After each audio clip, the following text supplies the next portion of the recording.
बिस्मिल्लाहिर्रहमानिर्रहीम। अस्सलाम वालेकुम नाज़रीन, आप यूट्यूब चैनल देख रहे हैं। मैं इमरान खान हूँ। ये वीलॉग दो हिस्सों में है। एक पाकिस्तान के अंदर से कुछ खबरें हैं और एक आलमी सतह पे जो पूरे खित्ते की सूरत हाल है, ख़ास तौर पे खलीजी ममालिक की, और अमेरिका इसके ऊपर क्या फ़ैसले करने जा रहा है। आज लड़ाई से ज़्यादा कुछ और चीज़ें मैं आपको बताऊँगा, लेकिन सबसे पहले इमरान खान साहब के बेटे पे इल्ज़ामात लगाए जा रहे हैं और फेक न्यूज़ की बुनियाद पे लगाए जा रहे हैं। हुकूमत जो है पाकिस्तान की, उन्होंने ये दावा किया कि इमरान खान के बेटे ने जीएसपी प्लस के स्टेटस के खिलाफ कोई बात की है। हुकूमत का ये दावा है। और उसके बाद वफाकी वज़रा और सूबाई वज़रा, यानी पंजाब के जो वज़ीर इत्तलात वगैरह हैं, ये सारे बैठ गए और इन्होंने ज़मीन आसमान के कलाबे मिलाना शुरू कर दिए कि पाकिस्तान के खिलाफ बहुत बड़ी साजिश हो गई।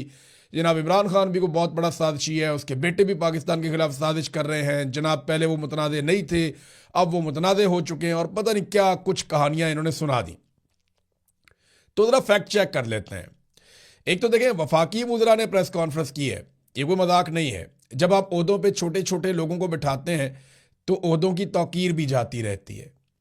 यहां पे सबसे पहले मैं आपको बीबीसी की खबर पढ़ के सुनाता हूं। बीबीसी क्या कह रहा है, ये कैटेगोरिकली जो बीबीसी में लिखा, उन्होंने कहा जी 1 मिनट और 7 सेकंड दौरानिए की कासिम खान की यह तकरीर अक़वाम मुत्तहिदा की वेबसाइट पर भी मौजूद है और ख़ुद उन्होंने भी सोशल मीडिया प्लेटफॉर्म पर शेयर की है। इसमें कहीं भी पाकिस्तान के जीएसपी प्लस दर्जे की बात तक नहीं हुई। ताहम इस तकरीर के क्लिप सोशल मीडिया पर शेयर करके ये इल्ज़ाम लगाया जा रहा है। कासिम खान ने पाकिस्तान में इंसानी हकूक़ की खिलाफ वर्जियों का हवाला देते हुए जीएसपी प्लस स्टेटस ख़त्म करने की बात की। ये इल्ज़ाम है, ये झूठ है। और ये बीबीसी ने कहा कि पूरी तकरीर में किसी जगह पे जीएसपी प्लस स्टेटस का तस्करा भी नहीं है। मैंने आपको पहले बताया था, ये स्टेटस ये है कि पाकिस्तान जो माल भेजता है, पाकिस्तान के ताजिर यूरोपीय मंडियों में, वहाँ पे जो तरक्की पजीर ममालिक हैं उनको जीएसपी का एक स्टेटस मिल जाता है जिसमें उनको रियायतें मिल जाती हैं, वो टैक्स वैक्स उनको कम पड़ता है, बाद का छूट मिल जाती है। लेकिन इस छूट के लिए इन ममालिक को कुछ शराइत पे अमल करना पड़ता है। वो इंसानी हकूक़ के हवाले से शराइत हैं, यानी आप पॉलिटिकली विक्टिमाइज नहीं करेंगे लोगों को, ख़वातीन का आप तहफ़्फ़ुज़ करेंगे, अक़लियतों को आप हकूक़ देंगे, आप लोगों को जबरी तौर पे लापता नहीं करेंगे, मिलिट्री कोर्ट्स जैसा मजाक नहीं होगा इस कंट्री के अंदर। बेशुमार ऐसी चीज़ें, 27 नुकात हैं पूरे। पाकिस्तान ने तहरीरी गारंटियाँ दी हुई हैं। तो जब आप वो नहीं करते ना काम, तो फिर उसके बाद क्या होता है, वो फिर आपके ऊपर बैकलैश आता है और वो आपसे जीएसपी प्लस स्टेटस वापस लेने की बात करते हैं। अब इमरान खान के बेटे ने तो पूरी तकरीर में ये बात ही नहीं की। हाँ, इस पे बात की जुल्फी बुखारी ने, और उन्होंने ये बात की कि ये स्टेटस तो पाकिस्तान का रहना चाहिए, हम इसकी हमायत करते हैं। यानी ये स्टेटस नहीं होगा तो पाकिस्तान पे दबाव कैसे डाला जाएगा। तो इंसानी हकूक की पामालियों पे बात हो रही थी। देखिए, इमरान खान का बेटा कह रहा है पाकिस्तान में जुल्म हो रहा है, पाकिस्तान के वजीर कह रहे हैं जी हमारे जुल्म को उजागर मत करो वरना जीएसपी प्लस का स्टेटस चला जाएगा। जुल्म करना इन्होंने बंद नहीं करना, यानी जालिम को जालिम कहना अब ये कहते हैं बंद कर दो इसलिए कि जीएसपी प्लस का स्टेटस चला जाएगा। और बेशर्मो, रोको उन्हें जुल्म करने से, जुल्म करने से रोको, वरना जीएसपी प्लस स्टेटस की बात करते हो, खुदा ना खास्ता पाकिस्तान को नुकसान हो जाएगा। इन्होंने पहले भी पाकिस्तान अपने अल्ले तल्लों में और अपनी अयाशियों में तोड़ दिया था, और तब भी इन्होंने इल्जाम दूसरों पे लगा दिया था पाकिस्तान को तोड़ने के बाद। हमूद रिबान कमीशन की रिपोर्ट निकाल कर देखें तो उसमें लिखा हुआ है कौन कौन जिम्मेदार है। लेकिन इन्होंने पहले भी मलबा किसी और पर डाल दिया, और अब बेड़ा गर्क, इकोनॉमी का बेड़ा गर्क किसने किया? इन्होंने किया। पाकिस्तान की एक्सपोर्ट्स को किसने ब्रेक लगा दी? इन्होंने लगाई। सरमायाकारी का 50 साल रिकॉर्ड किसने तोड़ दिया बेड़ा गर्क करने का? वो इन्होंने तोड़ा। जो गुर्बत का रिकॉर्ड है, महंगाई का रिकॉर्ड है, बेरोजगारी का रिकॉर्ड है, वो सारे इन्होंने तोड़े। जितनी इंडस्ट्री है जिसने एक्सपोर्ट्स करनी है, उनकी कॉस्ट ऑफ प्रोडक्शन इतनी बढ़ा दी कि वो इंडस्ट्री बंद हो रही है। और भाई, जिन लोगों ने सामान बना के यूरोप की मंडियों में भेजना था, वो तो आप बंद कर रहे हैं। फैक्ट्रियां मिलें तो आप बंद कर रहे हैं। 150 बड़ी मिलें बंद हो चुकी हैं पाकिस्तान के अंदर। गैर मुल्की सरमायाकार पाकिस्तान से भाग रहे हैं। मल्टीनेशनल कंपनियां पाकिस्तान को छोड़ छोड़ के जा रही हैं, और ये मलबा डाल रहे हैं उस शख्स पे जिसने नाम भी नहीं लिया। ये अपनी सारी बर्बादी का मलबा हर दफा किसी और पर डालते हैं। ये बीबीसी की आपको खबर थी ना। आगे जरा आप देखें डॉन न्यूज़ क्या कह रहा है। ये पाकिस्तान का एक मोतबर इदारा है, वो ये कह रहा है कि जो क्लेम किया गया ना वायरल क्लिप के हवाले से, जो साबिक वज़ीर आज़म इमरान खान के बेटे कासिम खान ने को डिमांड की है जीएसपी प्लस स्टेटस की, वो गलत है। ये डॉन ने भी कहा कि ये फेक न्यूज़ है। और आप अंदाज़ा करें कि पाकिस्तान का इंफॉर्मेशन मिनिस्टर और पंजाब की इंफॉर्मेशन मिनिस्टर ये दोनों फेक न्यूज़ के ऊपर आकर प्रेस कॉन्फ्रेंस कर देते हैं। अब ज़रा कुछ हकीकत भी आपके सामने रख देते हैं। ये देखिए आप, ये नाजरीन, यूरोपियन यूनियन एक जल्दी रिपोर्ट जारी करने लगा है जीएसपी प्लस स्टेटस के हवाले से, और इस पे काम अभी से नहीं, काफ़ी अरसे से हो रहा है। उनके नुमाइंदे पाकिस्तान में आए भी थे। हुकूमत को इस बात का खतरा है कि उनका जीएसपी प्लस का स्टेटस जा सकता है, और वो इस बात से डरे हुए हैं क्योंकि ये उनके ऊपर हथौड़ा बन के गिरेगा। तो अब ये किसी और के खाते में डालने के चक्कर में है। हालांकि पाकिस्तान तहरीक इंसाफ ने या इमरान खान के बेटों ने ऐसी कोई बात नहीं की है। मैं आपको ये बता देता हूं कि यूरोपीय यूनियन का वफद अक्टूबर और नवंबर 2025 में पाकिस्तान आया था, और ये सहाफ़ी हैं हमारे शहजाद पनाचा साहब, उन्होंने खबर दी है, और लोग भी है, और ये ऑन रिकॉर्ड है, ये रिकॉर्ड के ऊपर है। इससे पहले भी वो चक्कर लगाते रहे हैं। उनकी टीमें पाकिस्तान में जब आई थी तो मैंने आपको रिपोर्ट भी किया था कि यूरोपीय यूनियन का वफद पाकिस्तान में मौजूद है और वो इनसे सवाल जवाब कर रहा है। जब इन्होंने उठाया था सोहराब बरकत को, तो उस वक्त भी मैंने आपको बताया था कि यूरोपीय यूनियन का वफद फिर मौजूद है पाकिस्तान में और वो सवाल जवाब कर रहा है। अब उन्होंने बहुत सारे सवालात दिए थे हुकूमत को, और हुकूमत उन सवालात के जवाबों में मुतमईन नहीं कर पाई थी। 100 से ज़्यादा सवालात थे जो उन्होंने उठाए थे, और उन्होंने वो सवाल जमा करवाए हुए। हुकूमत जो है वो जवाब जमा करवाती है, लेकिन यूरोपीय यूनियन उससे मुतमईन नहीं होता। वो बार बार ये कह रहे हैं कि आप गलत काम कर रहे हैं, आप पाकिस्तान में ज्यादतियां कर रहे हैं, उनको बंद करें। हमने आपको जो सहूलत दी हुई है वो ज्यादतियां बंद करने की वजह से दी हुई है, लेकिन आप तो ज्यादती लगातार कर रहे हैं। अब हुकूमत को यह पता है कि जुल्म तो वो बंद कर नहीं सकते। जीएसपी प्लस स्टेटस अगर उनसे छिन जाता है तो किसके खाते में डालें? तो ये है सारी कहानी जो ये लोग कर रहे हैं। जब फैटफ का मामला आया था ना पाकिस्तान में, तो मैं आपको एक चीज़ याद दिलाता हूं कि इमरान खान के बेटों ने तो कोई बात ही नहीं की जीएसपी प्लस स्टेटस पे। तो जो फायदा उठाना था जिस इंडस्ट्री ने, उसको तो हुकूमत ने वैसे ही बंद कर दिया, बेड़ा गर्क कर दिया उनका। लेकिन जब फैटफ का बिल आया था जिसका पाकिस्तान के ऊपर बड़ा इंपैक्ट आ रहा था, तो उस दौर में नून लीग ने बतौर अपोजिशन जमात अपने लीडर के लिए शराइत रख दी थी। यानी जाती मफादात, जाती फायदे अपनी लीडरशिप के मांग लिए थे नून लीग ने कि हम फैटफ पास करवाते हैं, नहीं तो हम मुखालफत करेंगे। फिर जॉइंट सेशन बुलाकर उसको किसी भी तरीके से पास करवाया गया था। तो ये एक फ्रॉड है, एक बेईमानी, एक प्रोपेगेंडा किया जा रहा है। तो हर पाकिस्तानी को ये बात ज़हन में रखनी चाहिए कि किसी के कहने से कभी भी जीएसपी प्लस स्टेटस नहीं जाता। ट्रंप इनके साथ है, वो शायद इनको बचा ले, लेकिन जीएसपी प्लस स्टेटस का ताल्लुक किसी के बयान से नहीं होता, किसी के कहने से नहीं होता। इसका ताल्लुक बराह रास्त इंसानी हकूक़ के मामलात से होता है, अक़लियतों के हकूक़ के मामलात के साथ होता है, ख़वातीन के हकूक़ के मामलात के साथ होता है, कैदियों के हकूक़ के मामलात के साथ होता है, पॉलिटिकल विक्टिमाइजेशन के साथ होता है, आज़ादी इज़हार राय के साथ होता है जो पाकिस्तान में है ही नहीं। मैं आपके सामने मिसाल बैठा हूँ, जबरी गुमशुदगियों के सामने होता है, इसके हवाले से होता है जो है ही नहीं पाकिस्तान में। जाली मुकदमात के हवाले से होता है जो है ही नहीं पाकिस्तान में। मिलिट्री कोर्ट के अंदर सिविलियन के ट्रायल से होता है जो पाकिस्तान में इन्होंने जुल्म किया है। अदलिया की आज़ादी नहीं है पाकिस्तान में। इन चीज़ों के साथ जीएसपी प्लस स्टेटस जो है वो मुंसलिक है। इमरान खान के बेटे के कहने के ऊपर अव्वल तो उसने कहा ही नहीं, अगर वो कहता भी तो ये नहीं होना था। ये हुकूमत की अपनी करतूतों की वजह से होगा जब होगा, और ये बात आप सब अपने ज़हन में रखिएगा। अब नाजरीन आए, डोनाल्ड ट्रंप ने एक ताज़ा धमकी लगाई है। आलमी खबरों की तरफ आते हैं, एक दो लोकल खबरें और हैं वो आपको मैं बाद में देता हूं। लेकिन डोनाल्ड ट्रंप ने जो धमकी लगाई है, अमरीकी सदर डोनाल्ड ट्रंप ने ईरानी मुज़ाकरातकारों को बहुत मुख्तलिफ और अजीब करार दे दिया है। ट्रंप ने दावा किया कि वो अमेरिका से मुआहदे के लिए भीख मांग रहे हैं। उन्होंने मजीद कहा कि ईरानी फ़ौज बिल्कुल तबाह हो गई है और इनकी वापसी का अब कोई इम्कान नहीं है, 0% है। और उन्होंने अपने पैगाम में कहा कि इसके बावजूद वो अवामी तौर पर कहते हैं कि वो महज हमारी तजवीज़ पर गौर कर रहे हैं, जो कि एक झूठ है। बेहतर है कि वो जल्द अज जल्द संजीदा हो जाएं, इससे पहले कि बहुत देर हो जाए। सदर ट्रंप ने मजीद कहा कि एक बार देर हो गई तो दोबारा आपको मौका नहीं मिलेगा। तो ये ईरान को डोनाल्ड ट्रंप ने धमकी लगाई। अच्छा, एक तरफ डोनाल्ड ट्रंप ईरान को कह रहे हैं कि संजीदा हो जाओ, बहुत ज़रूरत है आपको संजीदा होने की, फ़ौरन संजीदा हो जाओ। दूसरी तरफ वही डोनाल्ड ट्रंप क्या कर रहा है, ये ज़रा देखिए डोनाल्ड ट्रंप का स्टेटमेंट।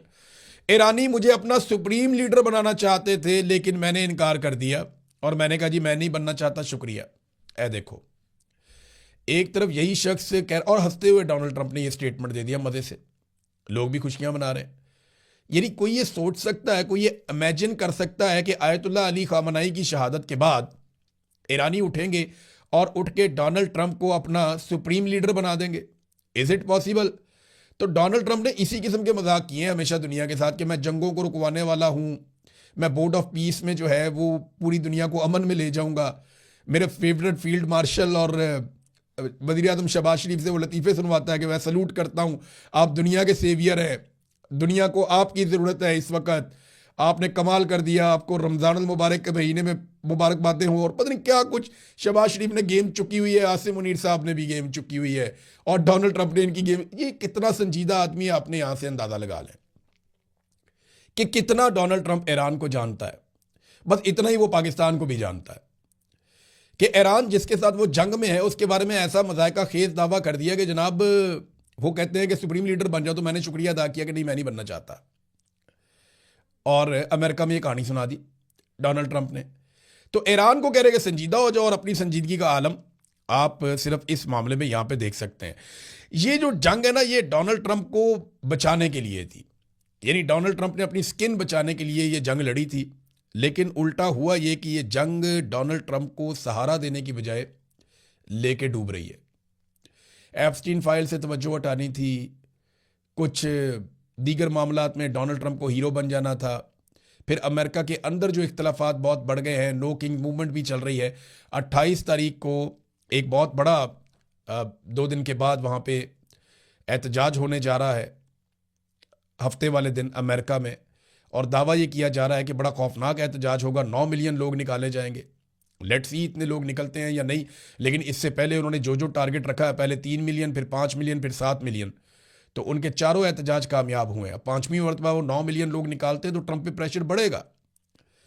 तो अगर ये प्रेशर ऐसे ही बढ़ता है, डोनाल्ड ट्रंप इन सारी चीज़ों से निकलने के लिए ईरान पे हमलावर हो गया था, क्योंकि डोनाल्ड ट्रंप के दिमाग में बराक ओबामा के दौर से एक बात बैठी हुई है कि ईरान पे जब अटैक किया जाए तो तवज्जो हटाई जाती है और पॉपुलैरिटी मिलती है और मिड टर्म इलेक्शन में फ़ायदा होता है। ये बात ओबामा के बारे में डोनाल्ड ट्रंप ने उस दौर में कही थी, और अब वही कार्रवाई डोनाल्ड ट्रंप ने कर दी। लेकिन डोनाल्ड ट्रंप को ये वाला फार्मूला उल्टा पड़ गया, वो उसको लेकर डूब रही है ये लड़ाई, बहुत नुकसान हो रहा है। और अब 2 रास्ते ना, या तो बाहर निकल जाए इस लड़ाई में से या इसको टूल दे दे। कुछ लोग ये इम्कान जाहिर कर रहे हैं और अमेरिका के अंदर से कर रहे हैं कि जिस तरीके से मिडल ईस्ट में फ़ौजें पहुंचाई जा रही हैं, जैसे अमेरिका अपनी फ़ौजों को वहाँ लेकर जा रहा है और दुनिया पे दबाव डाल रहा है कि हमारे साथ शामिल हो जाओ, तो मुमकिन है कि खित्ते की दीगर फ़ौजों को साथ लेकर अगर नेटो साथ नहीं भी आता तो अमेरिका ईरान के कुछ इलाकों पे और जजीरों पे कब्जा करने की कोशिश करे। ये बहुत बड़ा रिस्क होगा। अगर ईरान के पास वाकई में भी ड्रोन्स और मिसाइल बाकी बचे हैं, जो उनका दावा है कि उनके पास महीनों के लिए बाकी बचे हुए हैं, यानी ईरान का दावा तो ये है कि हमारे पास बहुत सारे हथियार है, अभी हम लंबा लड़ सकते हैं। अगर तो उनका दावा ठीक है और उनके पास ड्रोन्स और हथियार उसी मिकदार में हैं जैसे वो कहते हैं या उनके जर्नलिस्ट कहते हैं, तो ये तो बहुत ज़्यादा खून खराबा हो जाएगा अमेरिका का, और उनके लिए बड़ी प्रॉब्लम हो जाएगी। वो खुद अपने फौजियों को ईरानियों के सामने लाकर खड़ा कर देंगे, जो अभी तक उन्होंने नहीं किया और अपने आप को बचाने की कोशिश की है। इसराइली बहुत बुरी तरह तंग आ गए। इसराइल के अंदर से अब वीडियोज आना शुरू हो गई आहिस्ता आहिस्ता, लोग एहतजाज कर रहे हैं, लोग शोर मचा रहे हैं कि हम तो पसंदीदा लोग हैं, हम तो चुने हुए लोग हैं, फिर हमारे साथ ये क्यों हो रहा है, हम बंकरों में रह रहे कि कई हफ्तों से तंग आ गए हैं। मैंने आपको बताया था कि लोग ज़हनी मरीज बनते चले जाएंगे, और अब वो बन रहे हैं। अब सायरन नहीं भी बज रहा होता तो लोगों को सायरन की आवाज़ आ रही होती है, धमाके नहीं भी हो रहे होते तो लोग डरे हुए सहमे हुए रहते हैं, और हर थोड़ी देर के बाद ईरान की एक नई लहर आती है। यानी 1 महीने का टाइम नहीं गुजरा और लगभग 82-83 लहरें जो हैं वो ईरान की 90 के करीब शायद हैं। ईरान की जो मिसाइलों की लहरें हैं वो इतनी ज़्यादा पहुंच गई हैं इसराइल में, यानी एक एक दिन में 3-3, 4-4 मरतबा मिसाइलों की लहरें भी आती रही हैं इसराइल के अंदर, और वो किसी भी शहर पे आके बरस जाते हैं। डेमोना में जो ईरान ने अटैक किया उसने इसराइल को हिलाकर रख दिया है, अराद में और डेमोना में। उन्होंने ईरान के इस हमले ने इसराइल को और अमेरिका को बहुत परेशान किया, और उन्हें अंदाज़ा हो गया कि ईरान की कैपेसिटी कितनी ज़्यादा है, और अगर वो इस तरह के हमले करेगा तो फिर उससे लड़ना बहुत मुश्किल हो जाएगा। अब इसराइल के लिए भी मुश्किलात बढ़ रही हैं। नेतन्याहू ने तो अपने आप को बर्बाद कर दिया, उसके पास तो अब पीछे हटने का रास्ता ही कोई नहीं है, वो तो खुदकुशी कर चुका है। और डोनाल्ड ट्रंप के पास भी रास्ते महदूद होते चले जा रहे हैं।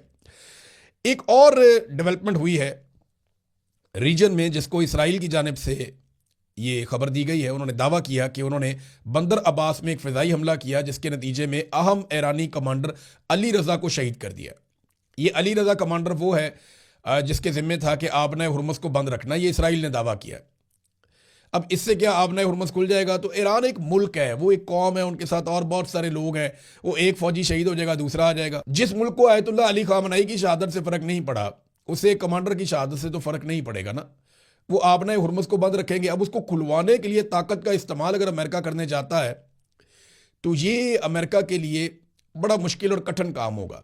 लेकिन अगर वो किसी तरह मुज़ाकरात से ये मामला हल कर लेता है तो शायद डोनाल्ड ट्रंप को कोई फेस सेविंग मिल जाए। नाज़रीन, अरब ममालिक के लिए भी ना अब सिचुएशन मुश्किल होती जा रही है। रोज़ाना अरबों डॉलर का नुकसान हो रहा है। यूएई का जो नुकसान हुआ वो शायद सबसे ज़्यादा है, क्योंकि उनकी सारी रियल स्टेट मार्केट है, उनकी टूरिज्म की एक बहुत बड़ी मार्केट है, उनकी ऑयल की एक मार्केट है, गैस की मार्केट है, दीगर बहुत सारा पैसा यूएई के अंदर आता है, वो चीज़ें निकल रही हैं वहाँ से। तो यूएई का बहुत ज़्यादा माली नुकसान हुआ है।